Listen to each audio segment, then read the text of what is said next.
Alchemist, Kaugi. Minnambalam நேயர்களுக்கு வணக்கம். நான் விஷால் பொலிவர். இன்றைய நேர்காணலில் நம்மோடு இணைந்திருக்கிறார் ஓய்வு பெற்ற ஆட்சி பணி அதிகாரி பாலச்சந்தர் ஐஏஎஸ் அவர்கள். வணக்கம் சார். வணக்கம் விஷால். வணக்கம் சார். தமிழக வெற்றி கழகத்தினுடைய தலைவர் விஜய் அவர்கள் பல்வேறு விதமான குற்றச்சாட்டுகள் அரசை நோக்கி அவர் முன் வச்சிருந்தாரு.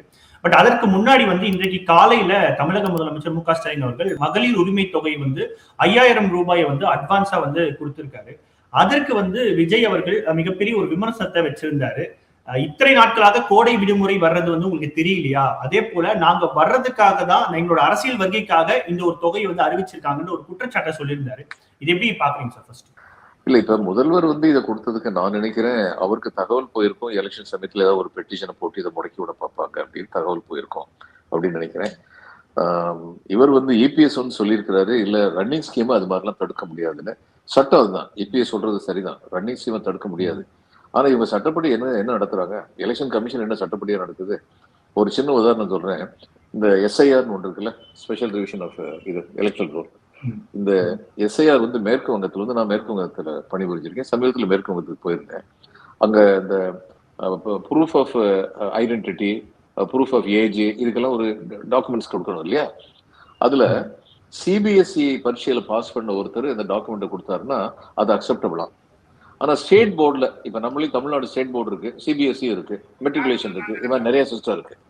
அப்ப ஸ்டேட் போர்டுல இருந்து சர்டிபிகேட் கொடுத்திருந்தாங்கன்னா ஒருத்தர் 10வது பாஸ் பண்ணியிருக்காரு அல்லது 12வது பாஸ் பண்ணியிருக்காரு, அதுல டேட் ஆஃப் பர்த், பேரு, எத்தனை மார்க் வாங்கினாரு, எல்லா டீட்டெயில்ஸ் இருக்கும். அதை கொடுத்தா அவங்க அதிகாரப்பூர்வமா எலெக்ஷன் கமிஷன் சொல்லியிருக்காங்க இது அக்செப்டட் கிடையாது. இதுல ஏதாவது நியாயம் இருக்கா? எந்த நியாயம் கிடையாது.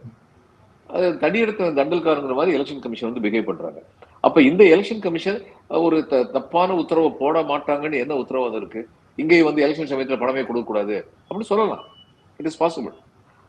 அதனால இவர் offence is the best form of டிஃபென்ஸ்னு சொல்லி சிஎம் இதை அனௌன்ஸ் பண்ணியிருக்காரு. இதுல விஜய் என்னமோ இவருக்கு பயந்துட்டு அனௌன்ஸ் பண்ண மாதிரி சொல்றது கொஞ்சம் சிறுபிள்ளைத்தனமா இருக்கு. அவ்வளவுதான், வேற ஒன்றும் சொல்றதுக்கு இல்லை. அப்படியெல்லாம் இவரை சீரியஸா எடுத்துக்கிட்டு அவங்க இவருக்கு பயந்துகிட்டு 5,000 ரூபாய் கொடுத்தாங்க அப்படின்னு நினைச்சாருன்னா தன்னை பத்தி ரொம்ப உயர்வா நினைச்சிட்டு இருக்காரு அப்படின்னு சொல்றது தவிர வேற ஒன்றும். சார், நீங்க ஒரு அட்மினிஸ்ட்ரேட்டராகவும் இருந்திருக்கீங்க அப்படின்ற அடிப்படையில் இந்த கேள்வி கேட்கிறேன் சார். இப்போ கிட்டத்தட்ட 6,500 கோடி ரூபாய் கிட்ட இதுக்கு செலவாகுது. என்ன மாதிரியான சிக்கல்கள் அரசுக்கு ஏற்படும் சார் இதனால? இல்ல, இதுல 1,000 கோடியா 3 மாசத்துக்கு கொடுக்குற பணம். அப்ப இந்த 3 மாச பணத்தை கொஞ்சம் அட்வான்ஸ் பண்ணி கொடுத்துருக்காங்க, அவ்வளவுதான். அதனால அந்த சிக்கல் 2,000 கோடி ரூபாய் எக்ஸ்ட்ராவா கொடுத்துருக்காங்க அப்படிங்கிறது நிதி நிலைமையை பார்த்து தான் கொடுத்துருப்பாங்க. அதாவது ஒரு ஸ்டேட்டுடைய ஜிடிபி எவ்வளவு இருக்கோ அதுல இந்த லிமிட்டுக்கு மேல கடன் வாங்கக்கூடாதுன்னு இருக்கு. இது வரைக்கும் தமிழ்நாடு அந்த லிமிட்டுக்கு மேல கடன் வாங்கல, அதுக்குள்ளதான் இருக்காங்க. So it's a well managed economy தமிழ்நாட்டை பொறுத்த மட்டும், அரசு பொறுத்த மட்டும். விஜய் அவர்கள் பேசின ஒரு விஷயம் என்னன்னா, வரப்போறது 2026 சட்டமன்ற தேர்தல், அதனால நம்ம டார்கெட் திமுக தான் அப்படின்றத இதுல குறிப்பிட்டு பேசியிருக்காரு சார். இது எப்படி பாக்குறீங்க? அதாவது 2026 தேர்தல் சட்டமன்றத்துக்குரியது, அதுல சந்தேகமே கிடையாது. அப்போ அதாவது தமிழ்நாடு தான் பார்க்கணும். அப்ப தமிழ்நாட்டுல நடக்கிற எல்லா நிகழ்வுகளும் கூர்ந்து கவனிக்கப்பட வேண்டும். வெறுமனே ரூலிங் பார்ட்டியை குறை சொல்லிக்கிட்டு இருக்கிறது மட்டும் அரசியல் கிடையாது. இப்ப திருப்பரங்குன்றத்துல ஒரு விஷயம் நடந்துச்சு, அதை பத்தி இவர் ஏன் வாயவே திறக்கல? அது தமிழ்நாடு சம்பந்தப்பட்டது இல்லையா? ஏன் வாயவே திறக்காம இருக்காரு? அதுக்கப்புறம் இவர் இந்த பெண்களுக்கு பாதுகாப்பு இல்லை அப்படின்லாம் அடிக்கடி சொல்றாரு. நான் நிர்வாகத்தில் இருந்திருக்கேன். என்னுடைய டிஸ்ட்ரிக்ட்ல மித்னாப்பூர்னு ஒரு மாவட்டத்தின் ஆட்சியராக இருந்தபோது அந்த மித்னாப்பூர் மாவட்டத்துடைய பாப்புலேஷன் 85 லட்சம். அது ரொம்ப பெரிய டிஸ்ட்ரிக்ட். அந்நேரம் இந்தியன் 86 லட்சம், இந்தியன் பாப்புலேஷன் அந்நேரம் 86 கோடி. அதனால இந்தியாவில் இருக்கிற 100 பேர்ல ஒருத்தர் மித்னாப்பூர் டிஸ்ட்ரிக்ட் அளவுக்கு அது பெரிய டிஸ்ட்ரிக்ட். நானும் என்னுடைய எஸ்பியோ அதுல நடக்கிற ஒரு கிரைமே நடக்க முடியாம நாங்க தடுத்துட முடியாது ஒரு டிஸ்ட்ரிக்ட் லெவல்லே. ஆனா கிரைம் நடந்ததுக்கு அப்புறம் சோம்பேறித்தனமா உட்கார்ந்து இருக்கக்கூடாது. கலெக்டரோ எஸ்பியோ அவங்க உடனடியாக நடவடிக்கை எடுக்கணும், இன்வெஸ்டிகேஷன் பண்ணணும், சம்மந்தப்பட்டவங்களை அரெஸ்ட் பண்ணணும், கோர்ட்ல போய் ஒப்படைக்கணும். அதுக்கப்புறம் கோர்ட் எவ்வளவு விரைவாக ஃபங்க்ஷன் பண்ணுறதுங்கிற கண்ட்ரோல் எனக்கும் கிடையாது, இவருக்கும் எஸ்பிக்கும் கிடையாது. அதே மாதிரி தான் மாநில அளவிலையும் இவங்க உடனடியா ஒரு கொலைன்னு சொல்லி நடந்ததுன்னா இன்வெஸ்டிகேஷன் நடத்தணும், குற்றவாளியை கண்டுபிடிக்கணும், சார்ஜ் ஷீட் பண்ணணும். கொலையே நடக்காம நீ ஆட்சி நடத்து, பெண்களுக்கு எதிரான குற்றமே நடக்காம ஆட்சி நடத்துன்னு சொன்னா எந்த ஊர்ல எந்த நாட்டுல அப்படிப்பட்ட ஒரு ஆட்சி இருக்கு? எந்த நாட்டிலயுமே கிடையாது. அதனால இதை இன்னொரு கேள்வி கேட்கிற விஜய்க்கு, கொஞ்ச நாளைக்கு முன்னாடி ஒரு 1 அல்லது 2 ஆண்டுகளுக்கு முன்னால் திரைப்படத்துறையில் பெண்கள் சீரழிக்கப்படுகிறார்கள் திரைப்படத்துறையில் நடித்த நடிகைகளே சொல்லியிருந்தாங்க. இவர் திரைப்படத்துறை ரொம்ப வல்லமை படைச்சவரா இருக்காரு. அதை பத்தி இவர் என்ன நடவடிக்கை எடுத்தாரு? அவங்க சொன்னது உண்மையா பொய்யா? அவங்க சொன்னதெல்லாம் பொய்னா பொய்ன்னு சொல்லட்டும், உண்மைன்னா அதுக்காக இவர் என்ன நடவடிக்கை எடுத்தான்னு சொல்லட்டும். தன்னுடைய துறையிலேயே எந்த விதமான ஸ்டெப்பும் எடுக்காத இவர் வந்து தமிழ்நாட்டு மக்களை காப்பாற்றுவேன்னு சொல்றது வந்து சும்மா வீண் ஜம்பம்.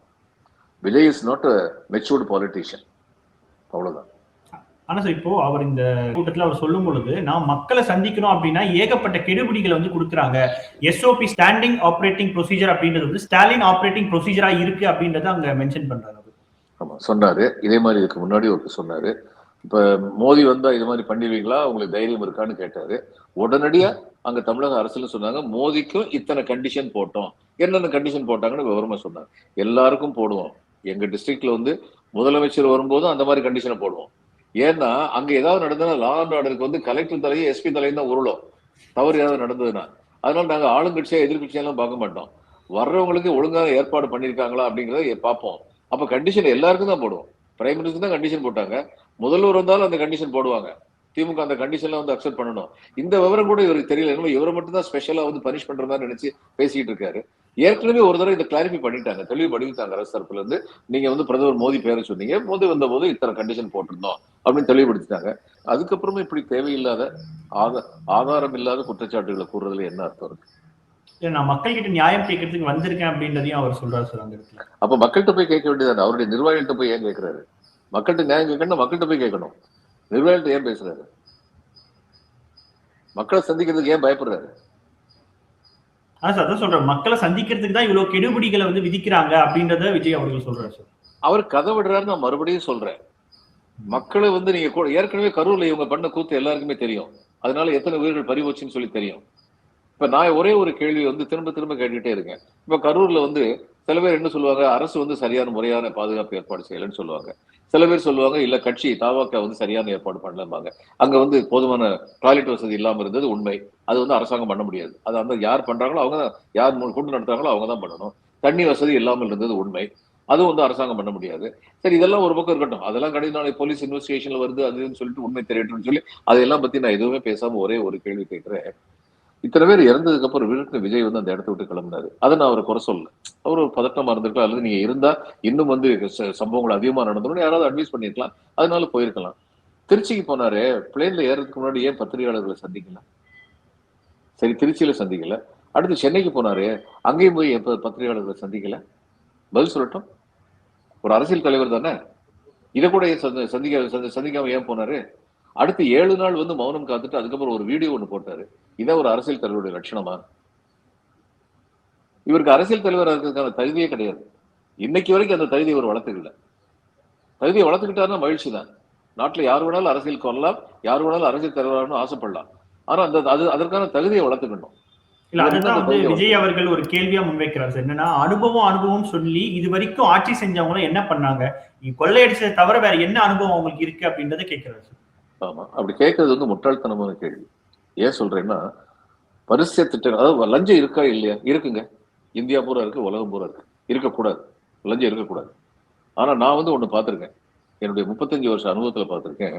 மக்கள் எப்ப அதை எதிர்த்து போராட்டம் நடத்துறாங்களோ அந்நேரம் தான் லஞ்சம் வந்து குறையும் அல்லது ஒழியும். இப்ப நான் ஒரு டிராபிக் கான்ஸ்டபிளா இருக்கேன்னு சொல்லி வைங்க, நீங்க அந்த பக்கம் வந்து ஸ்கூட்டர் எடுத்துக்கிட்டு தப்பான டைரக்ஷன்ல போறீங்க. நான் உங்களை நிப்பாட்டி கேஸ் போடுன்னு சொன்னோன்னே எத்தனை பேர் சரி கேஸ் போடுங்கன்னு சொல்லி ரெடியா இருக்காங்க? 50 ரூபாய் நீட்டி கான்ஸ்டபிள் கொடுத்துட்டு ஓடுறதுக்கு தானே பாக்குறாங்க. இதுதானே மக்களுடைய மனப்பான்மை. இந்த மக்கள் வந்து இது மாதிரி லஞ்சம் கொடுக்கறதுக்கு தயாரா இருக்க வரைக்கும் எந்த லஞ்சத்தை யாரால் ஒழிக்க முடியும்? இது லஞ்சம் வந்து நியாயப்படுத்தவே முடியாது. ஏன்னா நான் பார்த்துட்டு இந்த லஞ்சத்தினால எந்த அளவுக்கு நலத்திட்டங்கள்லாம் வந்து ஏழை மக்களுக்கு போய் சேர வேண்டிய நலத்திட்டங்கள் போய் சேராம போயிருது, வசதியானவங்களுக்கு போய் சேருது, இதெல்லாம் நான் பார்த்திருக்கேன். அதனால இதெல்லாம் ரொம்ப பெரிய தவறு, சந்தேகமே கிடையாது. இவர் வந்து லஞ்சத்தை ஒழிக்கிறதுக்கு என்ன திட்டம் வச்சிருக்காரு? ஒண்ணு. சரி, இந்த மாதிரி ஒரு பக்கம் வந்து இந்தியா பூரா இருக்கிற, உலகம் பூரா இருக்கிற லஞ்சம் தமிழ்நாட்டிலும் இருக்கு, தவறு. இவர் சொல்றாரு இந்த கொள்ளையடிச்சு தவிர என்ன பண்ணாங்கன்னு சொல்லி கேள்வி கேட்கறதுல, நான் முதல்வங்க திட்டம் வந்து இவருக்கு ஏதாவது தெரியுமா? அந்த திட்டத்தினால பலன் அடைஞ்சதா சிவில் சர்வீஸ்ல பாஸ் பண்ண இவங்கெல்லாம் வந்து கேண்டிடேட்ஸ் எல்லாம் சொல்லியிருக்காங்கிறது இவருக்கு தெரியுமா? கொஞ்ச நாளைக்கு முன்னாடி முதல் நடத்துற ஒரு கூட்டத்துல ஒரு பெண்மணி வந்து ஐபிஎஸ் பாஸ் பண்ணவங்க, அவங்க சொன்னாங்க எங்க அம்மா வந்து பீடி சுத்துற தொழிலாளி. இந்த நான் முதல்வர் திட்டத்தில் எனக்கு கொடுத்த பணம் வந்து எனக்கு உதவியா இருக்கு, இல்லைன்னா படிக்கிறதுக்கு எனக்கு வாய்ப்பு கிடைச்சிருக்காது, நூல்கள் வாங்குறது எதுக்குமே எனக்கு வாய்ப்பு கிடைச்சிருக்காது அப்படின்னு சொன்னாங்க. இது இவருக்கு தெரியுமா? எத்தனை பேர் அந்த திட்டத்தினால வந்து பலன் அடைஞ்சிருக்காங்கன்னு ஒரு இதே ஸ்டேட்மெண்ட்டே கொடுத்தாங்க அரசு, இது இவருக்கு தெரியுமா? புதுமை பெண் திட்டம்னா என்னன்னு தெரியுமா? இவங்களுக்கு இலவச பேருந்து பயணம் செய்யறதுனாலையும் பிரேக்ஃபாஸ்ட் குழந்தைகளுக்கு கொடுக்கறதுனாலையும் என்ன தமிழ்நாட்டுல நடக்குதுன்னு இவருக்கு தெரியுமா? எனக்கு தெரியும். நான் கிராமத்துல நான் ஒரு 25 வருஷத்துக்கு முன்னாடி தமிழ்நாட்டை சேர்ந்த மத்திய அமைச்சர்கள் 2 பேருக்கு என்னை வந்து பிரைவேட் செக்ரட்டரியா வேலை பார்க்க சொன்னாங்க. அப்ப தமிழ்நாட்டை பத்தி எனக்கு தெரியணும். தமிழ்நாடுடைய வில்லேஜ் முதற்கொண்டு எனக்கு தெரியணும். ஏன்னா அவங்க என்கிட்ட வந்து கேள்வி கேட்பாங்க, இது என்னாச்சு அது என்னாச்சுன்னு கேட்பாங்க. அந்நேரம் நான் போனேன். இன்னும் அந்த தொடர்பு எனக்கு இருக்கு. இதுக்கு போகும்போதெல்லாம் கிராமங்களுக்கு போறது ஒரு ஒரு ஒரு ஹாபியா வச்சிருக்கேன். தமிழ்நாட்டுக்கு வந்தா கிராமங்கள்ல ஏதாவது 2 கிராமத்தை பார்த்துடலாம். இந்த திட்டம் வந்ததுக்கு அப்புறம் நான் கேட்டேன். இது நான் கேட்டதுன்னா இதுதான் எல்லா இடத்துலயும் நடக்குதுன்னு நான் சொல்ல மாட்டேன். ஆனா இதுவும் நடக்குது. ஏன்னா நான் பார்த்தது கேட்டது சொல்றேன். அந்த கூலி வேலை செஞ்சுக்கிட்டு இருந்த ஒரு பெண்மணி அவங்க வந்து என்கிட்ட வந்து சொன்னாங்க, ஐயா இதுக்கு முன்னாடி காலையில அறக்க பறக்க ஓடணுங்கய்யா, எந்த பஸ் கிடைக்கும், எந்த இடத்துல ஒவ்வொரு நாளும் ஒவ்வொரு இடத்துக்கு போக வேண்டிய சூழ்நிலை கூட இருக்கும். அதனால விசாரிச்சுட்டு ஓடுவோம். அங்க பிள்ளைக்கு வந்து சரியா சாப்பாடு போட முடியாது. பல சமயங்கள்ல பிள்ளைய வந்து சாப்பாடு இல்லாம தான் அனுப்பியிருக்கோம். அங்க போய் பஸ்ஸுக்கு வந்து காசு கொடுப்போம். இன்னைக்கு பாருங்க, பிள்ளைய பள்ளிக்கூடத்துக்கு தைரியமா அனுப்புறோம். அங்க சாப்பாடு போட்டுறாங்க. எங்களுக்கு வந்து எந்த பஸ் ஒரு பஸ் போச்சுன்னா இன்னொரு பஸ், பெரிய பஸ் தான் சின்ன பஸ்ஸா இல்ல, அந்த பஸ் கட்டணம் இல்லாம ஏற்பாடு பண்ணிருக்காங்க இந்த கவர்மெண்ட்ல. இது எங்களுக்கு ரொம்ப பெரிய வசதி. இது உண்மையா இல்லையா? இது உண்மைதானே? அப்ப ஏதோ கொள்ளையடிச்சுக்கிட்டே இருக்காங்க, யாரும் எந்த வேலையுமே செய்யலங்கிறாங்களே, அது எந்த அளவுக்கு உண்மை? புதுமை பெண் திட்டம் இதுல வந்து அரசு பள்ளிகளில் படிக்கிற மாணவர்கள் வந்து கல்லூரிக்கு செல்வதாக இருந்தால் உடனடியாக அவங்களுக்கு வந்து கல்லூரிக்குன்னு சொல்லிட்டு உதவித்தொகை, இது எல்லாம் வந்து இன்னொன்று என்ன தெரியணும்னா, இது எல்லாம் டைரக்டா அக்கௌண்ட்ல வந்து போய் சேருது. அதனால மிடில் மென் லீக்கேஜஸ் இதெல்லாம் இல்லாத திட்டங்களாக செயல்படுத்தப்படுது அப்படிங்கிறது வரவேற்கத்தக்கது. கவர்மெண்ட் ஆபீஸுக்கு யாராவது போனாங்கன்னா அதுல லஞ்சம் வாங்குறவங்க இருந்தாங்கன்னா லஞ்சம் வாங்குறாங்க, இவங்களை ஹராஸ் பண்றாங்கிறதெல்லாம் நிச்சயமா இருக்கும். நான் பார்த்திருக்கேன் அரசுல. ஆனா எல்லாருமே அரசு ஊழியர்கள் இருந்து ஆரம்பிச்சு பார்ட்டி ஆளுங்கள்ல இருந்து ஆரம்பிச்சு எல்லாருமே கெட்டவங்க கிடையாது, நல்லவங்களா இருக்கவங்க இருக்காங்க. இதுல வந்து விருதுநகர் மாவட்டம் தான், சிவகாசி சேர்ந்தவன். அங்க சில பேர் எங்க சொல்லி ஒரு சில பேருடைய பேரை சொல்லி பார்ட்டி ஆளுடைய பேரை சொல்லி ஏடிஎம்கேலையும் சரி டிஎம்கேலையும் சரி 2 பக்கமே அவற்றை போய் நின்று அவர் சரியான இடத்துல கூட்டு போயிடுவாரு.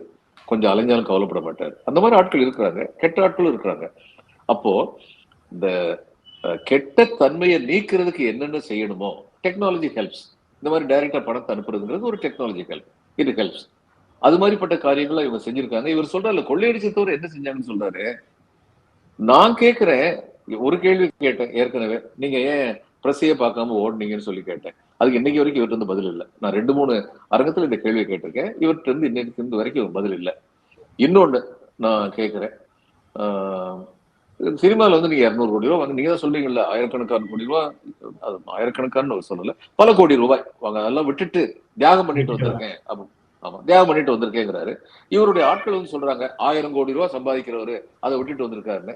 இப்ப எங்கேயோ ஒரு மூலையில பல 100 கோடி ரூபாய் சம்பாதிக்கிறாருன்னா நம்ம தீர்மானத்துக்கு வர முடியும். அத்தனை பணத்துக்கு கணக்கு காட்டினீங்களா? சமயத்துல தானே சொன்னாங்க 1.5 கோடி ரூபாய் உங்க மேல ஃபைன் போட்டிருக்காங்க. அதுக்கு என்ன அர்த்தம்? இவர் ஃபைன் கட்ட மாட்டேன்னு சொன்னது காரணம் என்னன்னு சொன்னாரு, நான் கருப்பணம் வாங்கலன்னு சொல்லல, அது கேஸ் ஆரம்பிக்க வேண்டிய நேரத்தில் இன்கம் டேக்ஸ் ஆரம்பிக்கல, லேட்டா ஆரம்பிச்சிட்டாங்க, நான் கட்ட மாட்டேன்னு.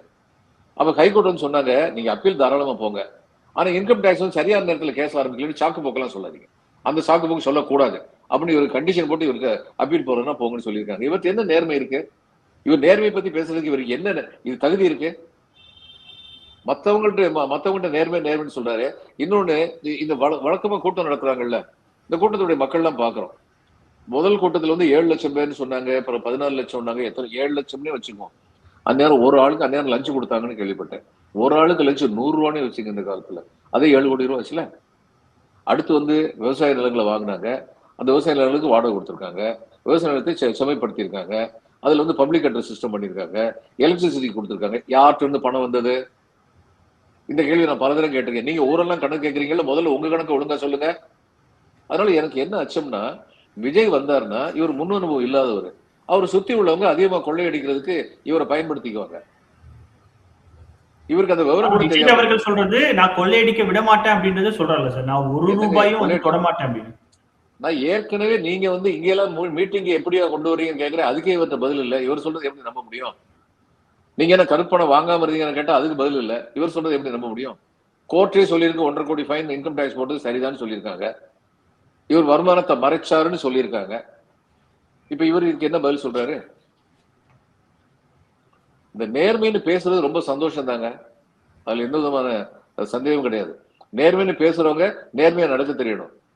அதனாலதான் பாரதியார் வந்து சொன்னார், சொல்லுவது எல்லாருக்கும் சுலபமாகும், சொன்னபடி நடப்பவர்கள் மிகவும் சொற்பம். எல்லையின்றி நீதிகளை எழுதுபவர் எழுதுவது பிறருக்கே தமக்கென்றென்றார்.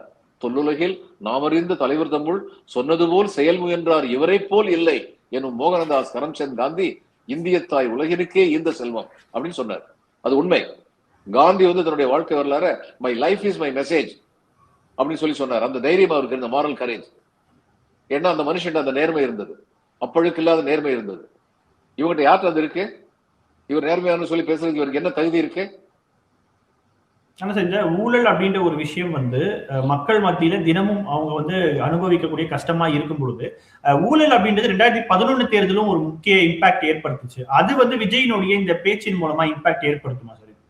பார்ப்போம், பொறுத்திருந்து பார்ப்போம். ஏன்னா இப்ப விஜய் வந்து இன்னும் மக்களை சந்திக்கலை, நிர்வாகிகளை சந்திக்கிட்டே போறாரு. மக்களை எப்ப சந்திக்கிறாருன்னு பார்ப்போம். நான் சிம்பிளா ஒரு கேள்வி கேட்கிறேன். ஏன்னா நான் எந்த அரசியல் கட்சியில் இல்லை. எனக்கு வந்து என்னன்னா தமிழ்நாடு நல்லா இருக்கணும், இந்தியா நல்லா இருக்கணும். இப்ப இந்திய அளவுல பாஜகவுடைய ஆட்சியை பத்தி நான் விமர்சிக்கிறேன். ஏன்னா அவங்க சர்வாதிகாரத்தை நோக்கி கொண்டு செல்கிறார்கள் அப்படிங்கிறது என்னுடைய கம்ப்ளைண்ட். ஏடிஎம்கே அந்த மாதிரி ஒரு கட்சியோட இருக்காங்களே அப்படிங்கிறது ஏடிஎம்கே மேல எனக்குள்ள குறை.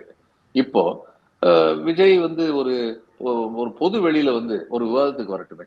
என்னை மாதிரி இப்ப நான் தான் வரணும் இல்லை, நான் ரெடியா இருக்கேன். என்னை மாதிரி இன்னொருத்தர் ரெடியா இருந்தாருன்னா அவர்கிட்ட வந்து விஜய் வந்து விவாதிக்கிட்டு மக்கள் முன்னாடி பேசட்டுமே தான் எப்படிப்பட்டவர்னு. ஏன்னா வரிசையா குற்றச்சாட்டு தன்னுடைய கட்சி நிர்வாகிகள் கூட்டத்தில் சொல்றதுல என்ன கஷ்டம் இருக்கு? கட்சி நிர்வாகிகள் இவர் சொல்றதுதான் கைதட்டுவாங்க. வெள்ளி செங்கோல் கொடுத்துருக்காங்க, அதுக்கு என்ன விலை கேட்போம்ல. நேர்மையா இருக்கும்னு சொன்னா வெள்ளி செங்கோல் விலை எவ்வளவு, எப்படி கலெக்ட் பண்ணாங்க? தங்க முலாம் பூசல் இன்னொரு செங்கோல் கொடுத்துருக்காங்கல்ல, சாட்டையை கொடுக்குறாங்களே, என்ன மெசேஜ் கொடுக்குறாங்க? வயலன்ஸ் பத்தி பேசுறாங்களா? எல்லா கேள்வியுமே எழும்பல. நான் திரும்ப திரும்ப சொல்றேன், விஜய் வந்து he is a very immature person as a politician. அதுதான் தொந்தரவு. தனிப்பட்ட முறையில விஜய் எனக்கு யாருன்னு தெரியாது. ரொம்ப எளிமையான மனிதன் நினைக்கிறேன். அவருக்கு பணம் இருக்கலாம், சொத்து இருக்கலாம். ஆனா அவர் பாக்குற பார்வை, பேசுற பேச்சு எல்லாம் பார்க்கும்போது தன்னளவில் ரொம்ப எளிமையா இருக்காருன்னு நினைக்கிறேன். இவரு ரஜினிகாந்த் அதே மாதிரி தான் இருந்தார், எளிமையா தான் இருந்தார் தன்னளவுல வந்து. ஆனா அது மட்டும் பத்தாது. பாலிடிக்ஸுக்கு வந்து பாலிடிக்ஸ் நீங்க வரும்போது மக்களுடைய நாடி துடிப்பு புரியணும். மக்களுக்கு வந்து எந்த விதத்தில் நன்றி செய்ய. லஞ்சத்தை ஒழிப்பேன்னு சொல்றது ரொம்ப லேசுங்க. நானும் சொல்ல, நீங்களும் சொல்லலாம். எப்படி ஒழிப்பீர்கள்? புறையோடி கிடக்கும் இந்த சிஸ்டத்தை எப்படி நீங்க நீக்குவீங்க? அதையும் சொல்லணும்.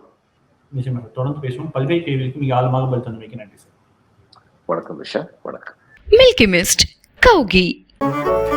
மின்னம்பலம்.com தமிழின் முதல் மொபைல் பத்திரிகை.